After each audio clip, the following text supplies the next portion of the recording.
大家好，我係海怡西選區嘅2號候選人陳家珮 Judy。咁其實咧，上2年嘅超強颱風天鴿同埋山竹咧，對我哋海怡嘅影響都好大嘅。嗱，天鴿咧就已經打散晒我哋嘅長堤啦，而山竹咧係連我哋嘅海堤咧都整裂埋嘅。有天文學家講啦嚇，嚟緊咧因為嗰個氣候暖化問題咧，呢一啲咁嘅超強颱風會越嚟越多。咁所以咧，其實我就希望咧，政府係能夠研究去支援多啲我哋呢一個私人海堤嘅呢一個維修同埋保養。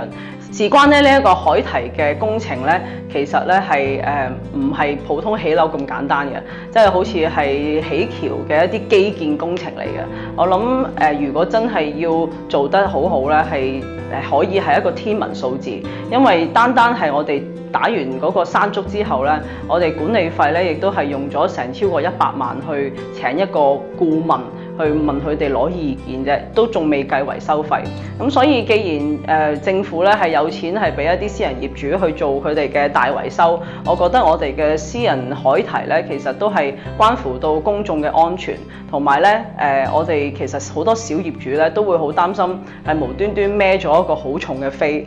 要俾一個天文數字嘅價錢咧，先至可以保養維修到我哋嘅海堤。咁所以我希望政府咧能夠係支援，除咗係技術上嘅支援之外咧，俾多啲